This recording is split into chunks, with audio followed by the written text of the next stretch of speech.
네, 안녕하세요 여러분. 수학교육 성공복전생의 수학 채널 소튜브입니다. 미적분학 1강에서는 극한의 엄밀한 정의에 대해서 살펴볼까 싶어요. 물론 미적분학에서 해석학적인 요소를 다루기에는 조금 무리가 있어서 다음에 해석학 강의를 찍을 일이 있다면 그때 가서 더 자세히 다루게 되겠지만, 그래도 한 번은 짚고 넘어가야겠다 싶어서 한번 1강에서 해보려고 해요. 여러분, 극한이 뭘까요? 우리가 리미트 이렇게 표현을 하잖아요. x가 무한대로 갈 때 이 fx가 l로 수렴한다 라는 말은 무슨 의미인가요? 그렇죠. 이거를 말로써 표현하자면 x가 커질 때 fx의 값이 l로 충분히 가깝게 다가간다 라는 뜻이라고 배웠잖아요. 그런데 애초에 이 정의가 말이 안 되는 게, 충분히 가깝게 다가간다 라는 게 사람마다 다를 수가 있잖아요. 그래서 이거를 수학적으로 엄밀하게 좀 정의를 해놓을 필요성이 있어요. 그럼 어떻게 하면 그거를 수학적으로 정의를 내릴 수 있을까요? 만약에 x값이 커질 때 그 fx와 l의 차이가 계속해서 작아진다고 표현하면 괜찮나요? 차이니까 절대값을 씌워야겠죠? 그런데 여러분, 이러면 안 되죠? 왜 안 될까요? 이런 경우도 있잖아요. 한번 생각을 해보세요. 여기 l이라는 값이 있을 때 함수가 l로 수렴은 하지만은 진동하면서 약간 이런 식으로 수렴하고 있을 수도 있잖아요. 그쵸? 그렇다는 것은 이 차이가 계속 작아지고 있다고 말하기는 애매하죠. 차이가 클 수도 있고 작을 수도 있고 다시 커졌다가 작아졌다가 다시 커졌다가 작아졌다가 하니까 계속해서 작아지고 있다고 말하기는 어려울 것 같아요. 그쵸? 물론 계속해서 작아지면서 수렴하는 애도 있지만 항상 그런 건 아니기 때문에 그냥 단순히 그 거리가 작아진다라고 정의를 해놓기에는 무리가 있어요. 그쵸? 그러면 이런 건 어떨까요, 여러분? 지금 이 정의가 문제가 되는 게 이 충분이란 말 때문에 문제가 되는 거잖아요. 왜냐면 사람마다 충분히 가깝다는 기준이 다를 수 있기 때문이죠. 예를 들어서 어떤 사람은 이 l을 기준으로 플러스 마이너스 한 3 정도 되는 구간이 가깝다고 생각할 수가 있잖아요. 그러니까 이 l을 기준으로 플러스 마이너스 3 한 이 정도 구간을 말하는 거예요. 하지만 어떤 사람들은 아니다, 그 l을 기준으로 한 플러스 마이너스 0.1 정도는 돼야 충분히 가까운 게 아니냐, 이렇게 말할 수도 있는 거잖아요. 그래서 일단 이것을 말하기 전에 용어부터 하나만 알려드리고 갈게요. 근방이라는 거거든요. 말 그대로 근방이다 이런 뜻이거든요. 그래서 근방은 영어로 네이버후드라서 약자를 n이라고 보통 표현을 하고요. 그래서 우리가 여기 위에서 말했던 이 플러스 마이너스 3 근방이라는 것은 이렇게 쓸 수 있겠죠. 이 l을 기준으로 세미콜론 찍고 3이다, 이 말은 무슨 뜻이냐, 결국에는 이런 뜻이에요. x바, 이 x를 이 l을 기준으로 해서 차이가 3 이하인 것들, 단 실수해서 뽑아와야 되는 거겠죠. 이런 것들을 모아놓은 거다라고 생각을 할 수가 있을 것 같아요. 이 말이 좀 어려우면 간단하게 이 l을 기준으로 플러스 3과 이 마이너스 3 구간에 있다는 거예요. 무슨 말인지 알겠죠? 여기서 조심하셔야 될 거는 여기에 등호가 없다는 걸 조심하셔야 되는 거예요. 크거나 같다가 아니라 초가 미만이에요. 무슨 말인지 알겠죠? 그리고 근방 말고 빠진 근방이란 말도 있거든요. 빠진 근방은 n 한 다음에 프라임을 찍어서 표현을 하고요. 사실 이것은 원래 해석학에서 더 자세히 다루게 될 텐데 그냥 느낌만 알려드릴게요. 원래는 이런 수직선 말고 좀 더 일반적인 위상 공간에서도 근방을 정의할 수는 있지만 우리가 일단은 여기서만 생각을 해보도록 할게요. 그래서 이 L에 반지름이 3인 빠진 근방을 한번 생각을 해볼게요. 반지름이 3이라는 것은 이게 여기서는 수직선이라서 좌우로 되지만은 사실은 이런 평면상에서 어떤 점의 근방이라는 것은, 그쵸, 이 반지름이거든요. 이 점을 기준으로 해서 이 근방이다 라는 거잖아요. 그쵸? 그래서 보통은 반지름이라고 표현을 해요. 이거 보고 무슨 말인지 알겠죠? 그리고 빠진 근방이란 것은 말 그대로 이렇게 근방이기는 한데 자기 자신 요 L, 요 가운데 부분 빠졌다는 거예요. 무슨 말인지 알겠죠? 그래서 다시 말해서 집합으로 나타내 보자면 이 x가 실수해서 뽑아오긴 하는데 이렇게 자기 자신은 빠졌다는 거죠. L-x 그리고 3 이런 식으로요. 그래서 우리가 앞으로 이런 식으로 절대값과 부등식을 이용해서 구간을 나타내는 그런 근방을 나타내는 식을 자주 보게 될 텐데 그냥 이런 구간을 의미하는 거다라고 생각하시면 되고, 빠진 근방은 빠진 걸 의미하는 거다. 이 빠진 거는 여기 0보다 크다를 붙이면 빠지게 되는 거고, 여기가 0보다 크다가 안 붙었으면 여기 L까지 포함하는 걸 말하는 거다. 그런 구간을 말하는 거다라고 생각하시면 되니까 어렵게 생각하실 필요가 전혀 없어요. 그리고 또 다른 기호로 이걸 가지고 마이너스 3부터 3까지 이렇게 표현을 하기도 해요. 이렇게 소괄호로 표현을 하고요. 이게 만약에 대괄호로 되어 있으면은 3과 마이너스 3 이 양 끝 부분을 포함한다는 얘기예요. 그러니까 닫힌 구간이라는 거죠. 여기서 등호가 들어가면은 이렇게 대괄호로 표시를 하고요. 등호가 안 들어가고 초가 미만이면 여기서 이렇게 열린 구간으로 표현을 하는 거예요. 혹시 이 3만 포함하게 하고 싶으면 3 쪽에만 닫힌 괄호를 해주면 되는 거고, 이것은 그러니까 닫힌 구간을 의미하는 거라고 알고 계시면 되고요. 이렇게 소괄호는 열린 구간을 의미하는 거라고 알고 계시면 돼요. 그래서 다시 본론으로 돌아와서 이 x가 커질 때 이 fx의 값이 l로 충분히 가깝게 다가간다는 것을 증명해 달라고 하면 어떻게 증거를 제시할 수 있을까요? 이건 사람마다 달라지죠. 왜냐면 충분히 가깝다의 기준이 다르니까 어떤 사람이 내가 생각하기에 충분히 가깝다라는 것은 한 0.1 근방 안에 있으면 가깝다라고 생각을 할게, 어떤 사람은 0.01 근방 안에 있으면 가깝다라고 생각할게 라고 할 수 있겠죠. 그럼 그럴 때마다 이 사람이 0.1 근방이라는 기준을 제시했다면 우리는 뭘 보여주면 돼요?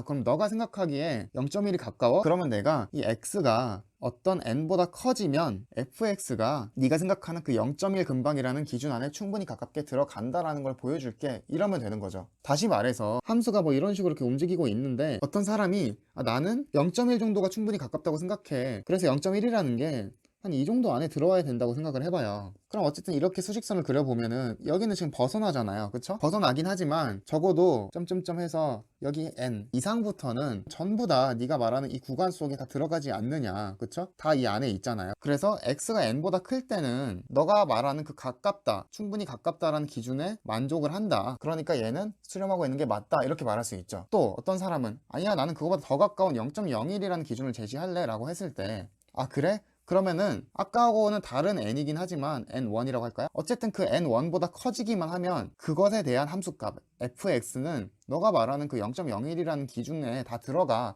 라고 말할 수 있는 이 n을 항상 찾을 수 있다면, 그러면 우리가 그쵸, x가 커질 때 fx의 값이 l로 충분히 가깝게 다가간다, 즉 수렴한다 라고 말할 수 있겠죠. 맞죠? 이거예요 여러분. 별거 없죠. 이게 엄밀한 정의인 거예요. 그래서 이걸 좀 더 수학적으로 표현을 해보자면은 이거를 숫자를 0.1, 0.01 이러면 안 이쁘니까 이렇게 하는 거죠. 이거를 보통 엡실론이라는 글자를 사용을 해요. 그래서 너가 양수인 어떤 굉장히 작아도 되고 커도 되지만은 일반적으로는 보통 이렇게 작은 구간을 주긴 주겠죠. 어쨌든 양수인 엡실론을 가져와서 가깝다라는 기준으로 제시를 한다면 그 엡실론에 대해서 존재한다는 것을 보여줄게. 단 이 n도 양수여야겠죠. 이 n이 뭐를 만족해야 되냐면은 x가 n보다 클 때 이 fx가 이 사람이 말하는 그 가깝다는 기준, 이 l의 엡실론 근방 안에 포함이 된다는 것을 내가 보여줄게 라고 하면은 증명이 되는 거잖아요. 단 이 엡실론은 어떤 사람이 주더라도 그 엡실론에 대한 이 n을 우리가 제시를 해줘야 된다는 거죠. 그러니까 어떤 의미의 엡실론이 주어졌을 때 x가 n보다 클 때 그것의 함수값이 이 엡실론 근방 안에 들어가기만 한다면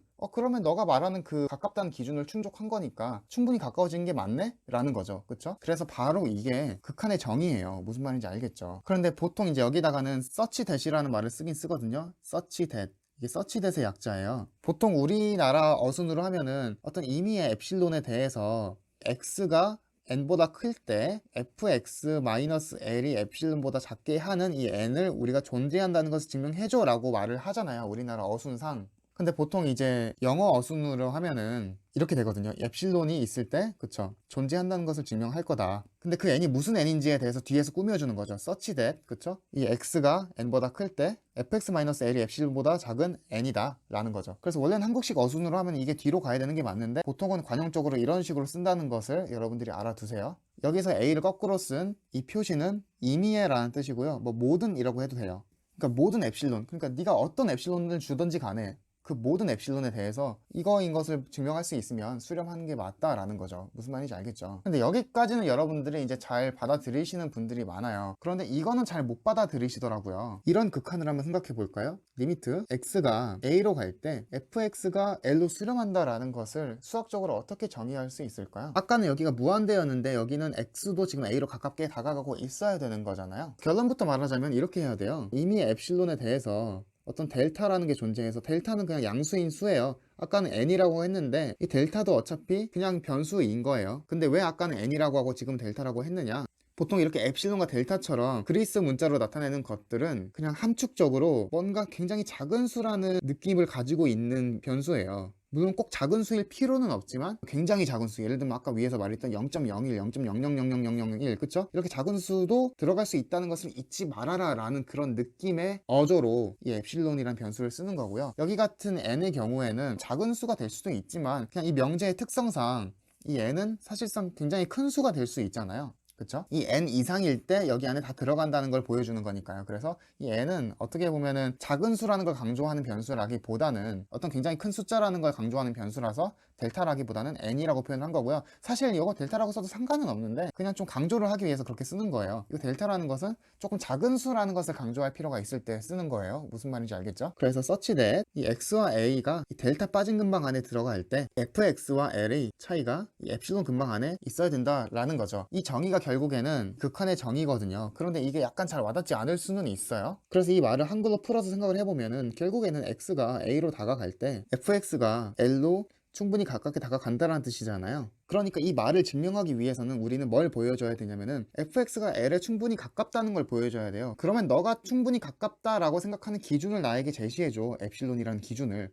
그러면 내가 fx가 l과 충분히 가깝다라는 것을 보여줄게. 그쵸? 단 어떨 때 어떤 조건이 있죠. 단 그쵸? x가 a로 다가갈 때 충분히 가깝다라는 걸 보여줄게 라고 말이 되어야 되니까 이 다가간다는 것을 어떻게 표현할지를 생각해 봐야 되잖아요. 물론 이 다가가는 것도 충분히 가깝게 다가가는 거죠. 그러니까 이 x와 a의 이 거리가 델타만큼 가까우면 충분히 가깝다고 하자라는 거죠. 그런데 여러분들이 여기서 좀 주의하셔야 될 게 있는데요. 여기 위에 조금 더 쉬웠던 버전을 한번 보죠. 이 무한대 버전을 보시면요. 지금 이거의 정의가 이렇게 되잖아요. 이미 엡실론에 대해서 n이 존재해서 이거를 만족하면은 무한대로 갈 때 fx가 l로 수렴한다고 하자라는 건데, 그러면 사실 여러분 이 말이 일단은 알겠는데 이거임을 증명하려면 그럼 무한번 보여줘야겠네요. 아니 왜냐면 좀 내려와서 볼까요? 그러니까 어떤 사람이 0.1을 줬을 때는 이 사람이 생각하는 기준은 0.1이 가까운 거니까 이 x가 어떤 n보다 컸을 때 fx-l이 0.1보다 작아지게 되는 이 n을 찾아야 되는 거잖아요. 이 n이 있다는 걸 보여줘야 되는 거죠. 그러면 0.1이 아니라 0.01이라고 하면, 그쵸? 0.01에 해당하는 이 n값, n1이라고 n2라고 할까요? 그럼 0.001이라고 하면은 그럼 또 거기에 해당하는 n3를 또 보여줘야 된다는 거죠. 그러니까 실제로 이걸 증명하려면 결국에는 무한번 증명해야 되네요. 이 무한히 많은 엡실론에 대해서 이걸 만족하는 이 n이 존재한다는 것을 계속 보여줘야 되니까 사실상 무한번 보여줘야 되는 거잖아요. 그런데 여러분 그럴 수가 있나요? 그럴 수가 없죠. 무한번을 어떻게 보여줘요? 우리의 시간은 유한한데, 그쵸? 그래서 보통 우리가 수학에서는 이런 식으로 무한번인 거를 증명을 할 때 어떤 식으로 접근을 해요? 그쵸? 보통 무한히 보여줄 수가 없으니까 무한히 반복할 수 있는 방법을 제시하죠. 그게 바로 귀납법이잖아요, 여러분. 아시죠? 예를 들어 모든 자연수에 대해서 뭔가를 증명을 해야 되니까 그거를 다 보여주기에는 무한하니까 불가능하니까, 그쵸? n이 1일 때 증명하고 그 다음에 n이 k일 때를 참이라고 가정을 한 다음에 그 상태에서 n이 k 플러스 1일 때 성립하는 걸 보여주면 우리가 무한히 많은 횟수만큼 가능하다는 것을 보여주진 않았지만 무한히 반복 가능한 방법을 제시해주면서 증명을 가능하게 해주는 거잖아요. 이런 걸 한번 생각해 보세요. 소수가 무한하다는 걸 증명해라 라고 하면 어떻게 할 거예요? 사실 가장 직관적인 방법은 소수가 무한히 많다는 것을 계속 보여주면 돼요. 계속 무한이에요, 그쵸? 그런데 그럴 수가 없으니까 이런 식으로 말하면 되는 거잖아요. 그러니까 2부터 시작해서 연속된 소수를 다 가져와서 어떤 an까지, 이걸 a1이라고 할까요? 이 소수를 다 가져와서 이 a1 곱하기 a2 곱하기 이걸 다 곱한 다음에 거기다 1을 더하면 얘도 소수가 되는 거잖아요. 뭐 이거에 대한 자세한 증명은 제가 정수론에서 해놨으니까 한번 참고를 해보세요. 그렇기 때문에 기존에 있는 모든 소수를 다 곱한 다음에 1을 더하면 어차피 새로운 소수가 만들어지고 그거는 다 곱한 다음에 1까지 더했으니까 기존에 있던 것보다 당연히 큰 숫자고, 그러니까 새로운 소수를 만든 거니까 이 방법대로 계속 소수를 만들어 나가면 무한히 새로운 소수를 계속 만들어낼 수 있다는 방법을 제시한 거잖아요. 실제로 소수를 계속 보여준 건 아니죠. 그렇기 때문에 보통 이렇게 무한히 증명할 때는 이런 식으로 방법을 제시해서 하니까요. 이것도 어떻게 생각하시면 되는 거예요. 이걸 사실상 무한번 보여줄 수가 없으니까 어떤 걸 보여주면 되는 거죠? 그쵸? 이 엡실론이 주어졌을 때 이 n을 찾아낼 수 있는 방법을 제시하면 되는 거겠죠. 그 방법이 대체 뭐겠어요? 이 n이라는 것은 이 엡실론에 대해서 결정되는 숫자잖아요. 그렇기 때문에 이 n은 결국에는 이 엡실론에 종속된 함수일 수밖에 없어요. 그쵸? 이 f 엡실론이라고 쓰는 거죠, 결국에는. 그래서 이 말을 증명하기 위해서는 결국 이 엡실론에 대해서 이 n이 어떤 엡실론에 대한 함수임을 보여줄 수밖에 없는 거예요. 그쵸? 이 부분을 기억을 하시고 계시면 되고요. 그리고 다시 아까 위로 올라가서 계속 하던 얘기를 마저 해보죠. 이 x가 a로 갈 때 fx가 l로 수렴한다는 얘기를 해볼 텐데, 여기서 말하는 이 델타도 사실상 이 엡실론에 종속된 변수일 수밖에 없거든요. 그래서 이 델타도 이렇게 엡실론에 대한 함수인 것을 증명하면 되는 명제이고요. 왜냐면 무한히 보여줄 수가 없으니까 당연한 거죠, 사실. 그쵸? 그래서 이 말을 다시 한번 풀어서 설명해 보자면은, 어떤 사람이 내가 생각하는 가깝다라는 기준을 제시했을 때, 그걸 엡실론이라고 제시를 했을 때, 그 엡실론에 종속되는 어떤 델타가 존재해서 A에 그 델타 빠진 근방 안에 X가 존재한다면 그것에 해당하는 모든 fx 값은, 그쵸?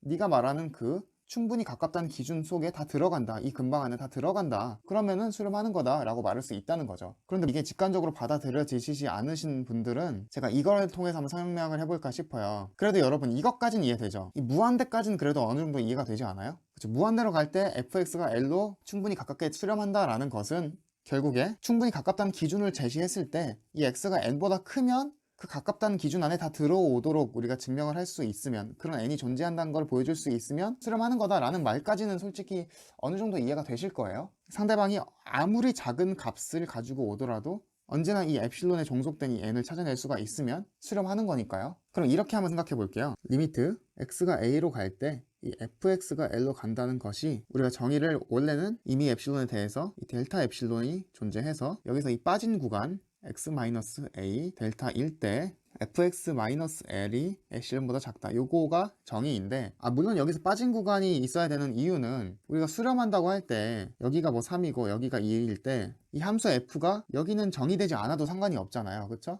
리미트 x가 뭐 3으로 갈 때 이걸 fx라고 하면은 이 fx가 2로 수렴하잖아요. 그럴 때 이 fx가 f3이란 값이 정의되어 있지 않아도 예를 들어서 이 다른 값, 예를 들어서 4 이렇게 있어도 수렴값은 2라고 하잖아요. 그렇기 때문에 여기는 빠져야 된다는 거죠. 여기 이렇게 빠져도 되는 거니까. 그쵸? 그래서 이거는 이런 것까지 커버하기 위한 정의이고요. 이 말이 어려우신 분들을 위해서 이렇게 생각해 볼까 싶어요. 우리가 어떤 GT를 잡아볼까 하는데요. 이 GT가 리미트 T가 무한대로 갈 때 이 GT의 값이 A로 수렴하게 하는 그런 GT를 잡아볼게요. 이걸 잡을 수 있죠, 무조건. 왜냐면은 그냥 GT를 뭐 t분의 1 플러스 a로만 잡아도 그쵸? 이런 gt가 있다는 건 당연하잖아요. 근데 여기서 조건을 하나 더 추가하고 싶어요. 어떤 gt가 a가 되는 t는 존재하지 않는다. 이런 함수를 잡고 싶거든요. 아까 여기 빠진 것처럼 a로 수렴하긴 하지만 정확하게 a가 되지는 않는 애라는 거죠. 그러니까 다시 말해서 gt가 여기가 a라고 하면은 이 a로 이렇게 무한대로 갈수록 수렴을 하는 함수라는 건데 이런 함수는 아니라는 거죠. 이런 함수는 정확하게 a가 되는 점들이 존재하잖아요. 이렇게 그쵸? 이런 부분은 정확하게 a가 되는 점들이 존재하기 때문에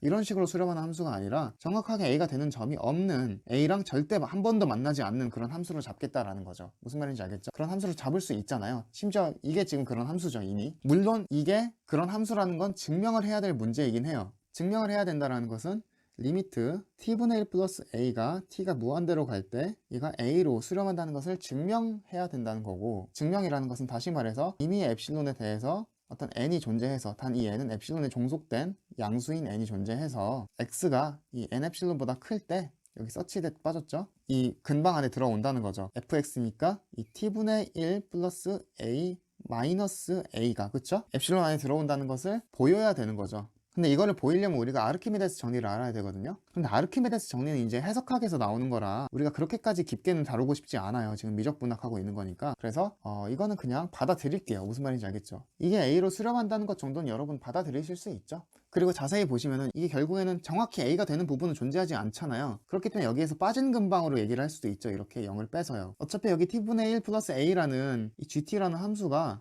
이 마이너스 a랑 해가지고 얘가 정확히 0이 되는 부분이 없잖아요. 이 0이 되려면 gt가 정확하게 a라는 값을 가져야 되는데 이 t에 어떤 값을 주더라도, 여기 x라고 잘못 썼네요. 여기 t죠. t에 어떤 값을 주더라도 사실상 이게 gt가 정확하게 a가 되게 하는 애가 없으니까 어차피 0이 될 일은 없어서 0을 이렇게 빼도 되는 거죠. 그쵸? 그래서 우리가 이거를 만족하는 gt를 잡은 거예요. 그쵸? 그래서 이 명제는 참이죠.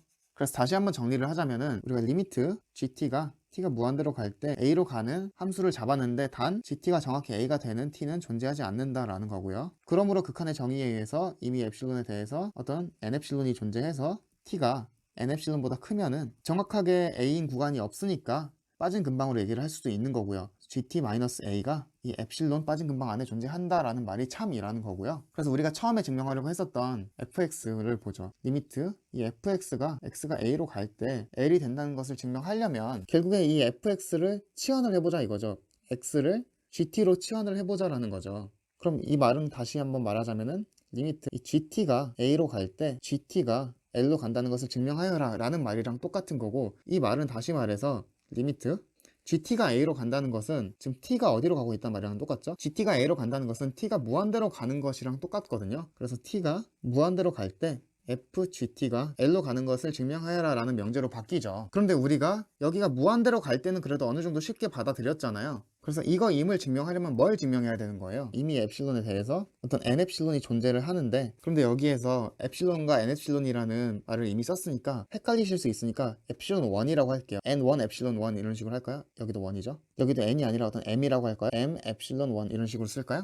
이게 존재를 하는데 such that t가 m 엡실론 1보다 크면 fgt-l이 이 엡실론 1보다 작게 하는 이런 m 엡실론 1이 존재한다는 것을 증명해야 된다는 말이고요. 그쵸? 그런데 사실 이거를 증명 안 하고요. 이거를 증명해도 돼요. 예를 들어서 이미 엡실론 2에 대해서 어떤 델타 이 엡실론 2가 존재를 해서 0보다 크고 x-a가 델타 엡실론 2보다 작을 때 이 f x-l이 epsilon 2보다 작다는 것을 증명하기만 한다면 그러면 어떻게 되는 거예요? 우리가 애초에 x를 gt라고 잡았으니까 이 gt-a가 이 델타 epsilon 2 빠진 근방에 있을 때 여기 x가 있으니까 gt로 치환을 하면은 gt-l이 epsilon 2 근방 안에 있다는 것을 보일 수 있다는 거고요. 그런데 우리는 이미 여기 위에서 이미 epsilon이 주어졌을 때 이 n epsilon이 t보다 클 때 이거를 만족하게 하는 이 n epsilon을 구할 수 있다는 거를 가정해놨기 때문에 어떻게 되는 거예요? 그쵸? 이미 epsilon에 대해서 이런 n epsilon이 존재해서 such that t가 그쵸?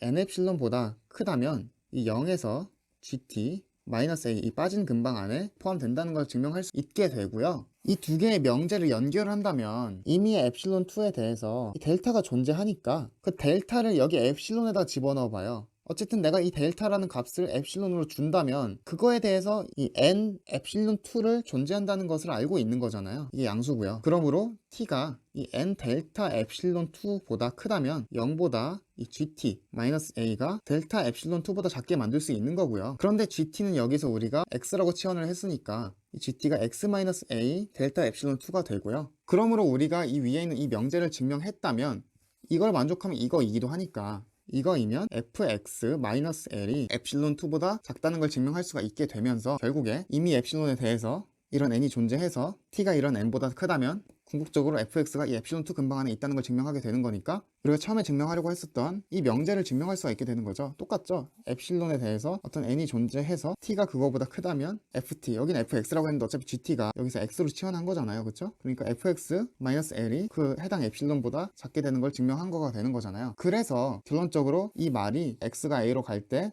fx가 L로 수렴한다 라는 말의 정의가 될 수 있다는 거죠. 그래서 물론 우리가 이렇게 수식적으로 증명이 된다는 것을 깔끔하게 보일 수는 있지만 그래도 꽤나 복잡하잖아요. 그래서 이거를 제가 추천드리는 것은 최대한 한번 직관적으로 이해해 보려고 노력을 해보세요. 그래서 다시 정리를 하자면 리미트 x가 a로 갈 때 fx가 L로 수렴한다는 말의 수학적인 엄밀한 정의는 이미의 양수인 epsilon에 대해서 그 epsilon에 종속되는 어떤 델타가 존재해서 이것도 양수여야 되고요. 빠지는 근방 x-a 델타 epsilon 그쵸? 이거이면 fx-l이 epsilon보다 작게 하는 그런 델타를 찾을 수 있다 이렇게 된다는 거거든요. 그래서 예를 들어서 한번 예제를 풀어볼까요? 이 fx를 뭐 한 2x 플러스 한 1 정도로 잡아볼까요? 그래서 우리가 리미트 2x 플러스 1이 x가 뭐 예를 들어서 2로 갈 때 얘가 뭐 5가 된다는 걸 증명하여라 라고 한다면 우리는 뭘 보여줘야 되는 거냐면은 epsilon이 이렇게 있을 때 어떤 델타가 존재해서 such that 0보다 크고 x-2가 이 델타보다 작을 때 이 fx-l